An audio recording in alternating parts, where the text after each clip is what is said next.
आज के इस वीडियो में बात करेंगे फिल्म मंथन की, जिसे इंडिया की पहली क्राउड फंडेड फिल्म कहा जाता है क्योंकि इसे गुजरात के 5 लाख किसानों ने प्रोड्यूस किया था।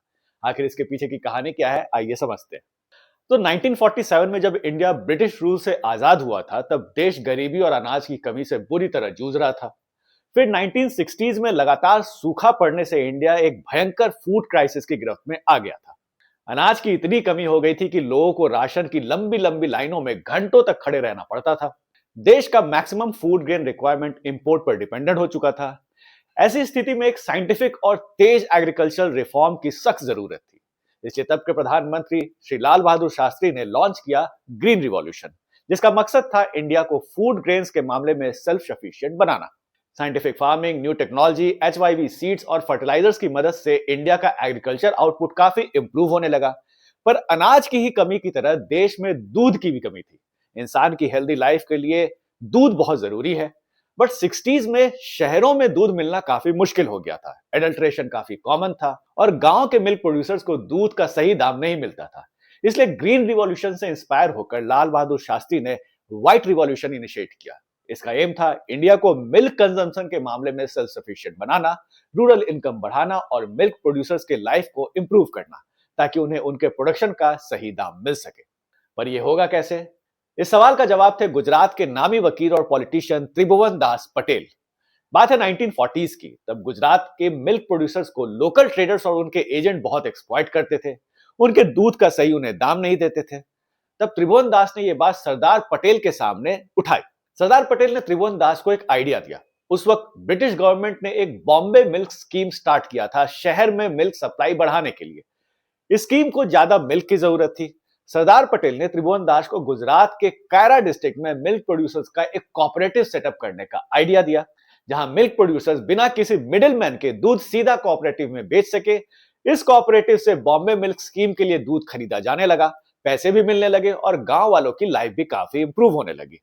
गांव के मिल्क प्रोड्यूसर अपने गाय भैंसों का दूध कोऑपरेटिव ले आते थे। वहां दूध की टेस्टिंग होती थी और दूध के क्वालिटी के हिसाब से उन्हें उनके पैसे मिल जाते थे। इस तरह धीरे धीरे गुजरात के कई डिस्ट्रिक्ट में ऐसे ही कोऑपरेटिव फॉर्म होने लगे और फाइनली गुजरात के आनंद में Gujarat cooperative milk marketing federation form हुआ, जिसे हम अमूल डेयरी कहते हैं। इसी मॉडल को आगे पूरे देश में ले जाने के लिए लाल बहादुर शास्त्री ने 1965 में national dairy development board establish किया। इसके चेयरमैन बने वर्गेश कुरियन, जिन्होंने इस मॉडल से देश में मिल्क सप्लाई इतना इंप्रूव कर दिया कि 1998 आते आते इंडिया मिल्क डेफिशिएंट कंट्री से world's largest milk producing nation बन गया। इसीलिए वर्गेश कुरियन को फादर ऑफ व्हाइट रिवॉल्यूशन भी कहा जाता है। पर गुजरात जैसा मॉडल देश के बाकी स्टेट्स में स्टार्ट करना आसान नहीं था। लोगों को कोऑपरेटिव मॉडल के बारे में एजुकेट करना बहुत बड़ा चैलेंज था।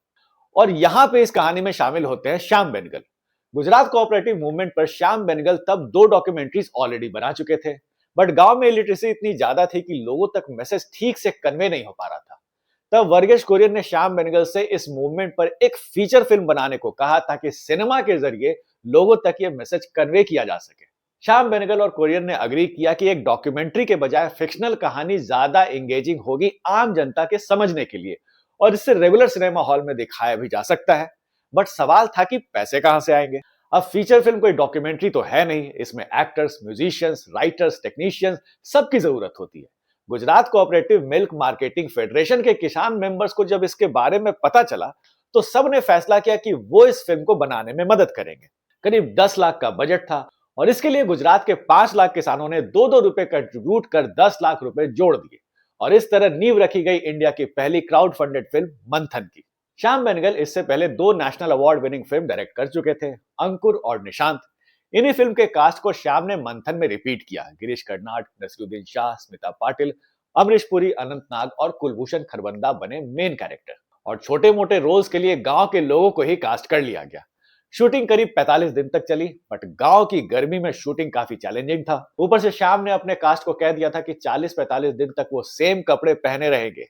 श्याम का कहना था कि जिस सूखे एरिया में शूटिंग हुई थी, वहां के लोग पानी की कमी की वजह से कई कई दिनों तक नहाते भी नहीं थे और ना ही कपड़े धोते थे।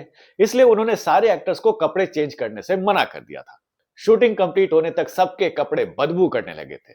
फिल्म के डायलॉग्स कैफी आजमी ने लिखे थे और स्क्रीन पे लिखा था फेमस प्ले राइटर विजय तेंदुलकर ने। कहानी कुछ ऐसी थी कि गुजरात के एक छोटे गांव में गरीब किसान लोकल डेयरी ओनर मिश्रा को दूध बेचते हैं, जो उन्हें बहुत कम दाम देता है। तभी गांव में एक वेटनरी डॉक्टर मनोहर राव अपनी टीम के साथ आते हैं उस गांव में एक कोऑपरेटिव डेयरी बनाने के लिए, जिसे गांव के लोग खुद ही चलाएंगे।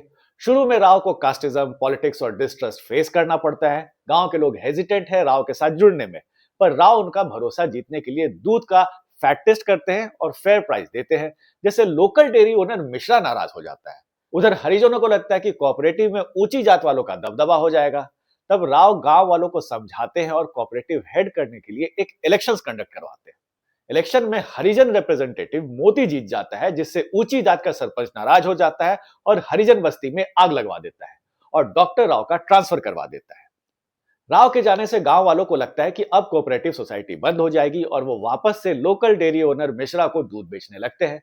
पर हरिजन नेता गांव के सभी लोगों को कन्विंस करता है कि वो डॉक्टर राव के जाने के बाद खुद से भी कोऑपरेटिव चला सकते हैं और कोऑपरेटिव फिर से स्टार्ट हो जाती है। फिल्म में सभी एक्टर ने बेहतरीन काम किया था। नसीरुद्दीन शाह मंथन को अपनी one of the finest performance मानते हैं। स्मिता पाटिल ने बिंदु का रोल इतनी नेचुरल सिंप्लिसिटी से निभाया था कि वो स्क्रीन पर एक कैरेक्टर नहीं बल्कि एक असली गांव की महिला लगती है। उनका बॉडी लैंग्वेज, बोलने का लहजा सब बिल्कुल रॉ और अनफिल्टर्ड लगता है। फिल्म का एक मेजर हाईलाइट था इसका एक लौता गाना मेरे गांव का तो पारे जाओ, जिसे गाया था प्रीति सागर ने। वही प्रीति सागर जिन्होंने जूली का famous English song my heart is beating keeps on repeating गाया था।